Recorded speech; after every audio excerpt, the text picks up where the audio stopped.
show you, I think one of the problems, as I've been selling gutters for 40 years, is not only did I have to learn the subject, and it was quite a subject to canvas. In other words, you have different types of gutters, different types of styles and periods within that, or rather the other way around. But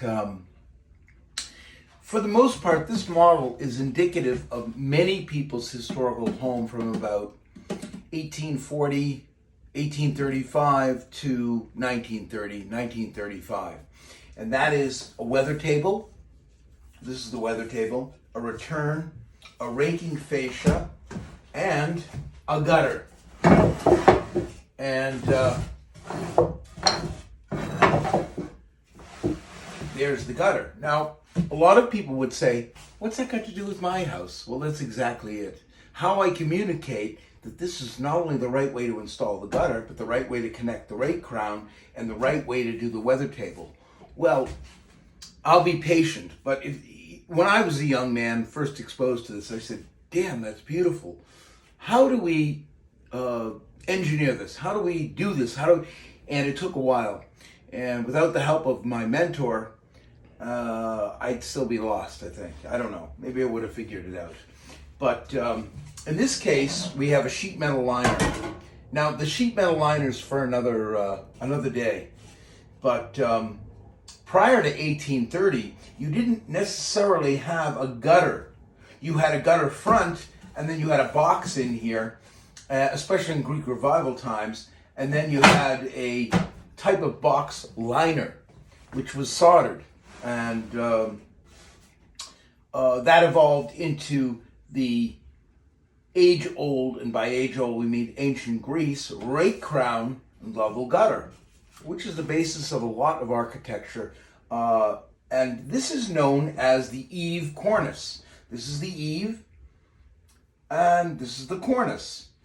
Now, technically, this is actually the cymatium, which means you've got a series of concave and convex moldings on the rake and on the level.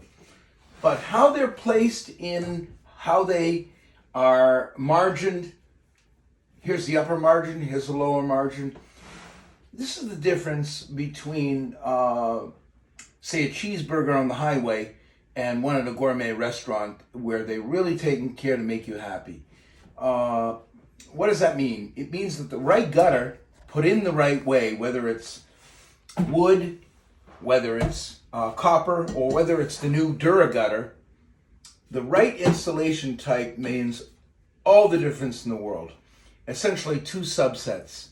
One is length of durability, and a good gutter should last a minimum, gutter work should last a minimum of 50 years. How did this occur? Well, everybody I meet has a theory about why gutters last.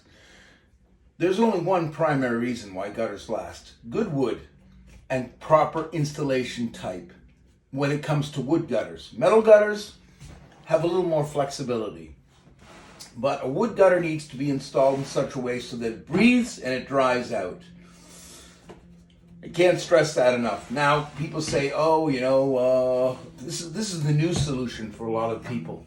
Stay away from this baloney. This is a fiberglass gutter. It's got nothing to do with architecture other than some illusory tale told by people who don't know what they're talking about. Or aluminum gutters, which is a cheap alternative. I think that's fine if you can't afford any gutters, put an aluminum gutter. Stay away from the fiberglass. But if you've got a historical house, there's a third option now, the Dura gutter. And let's review these gutters very quickly. This is an original 1850 Boston pattern gutter, okay? And it's got a rabbet over here, which is for your upper fascia. And it's got a dado here, a slot, for you margining your rake to level cut. These people, these carpenters, whether they were, fully geometrically aware carpenters or they were farmers, they played into this rich diadem. And ultimately, and this is the point of this video, if you prescribe to the beauty of architecture, it's more than just saying I have wood gutters or I have a loop copper gutters is really more than the scope of this video could possibly portray.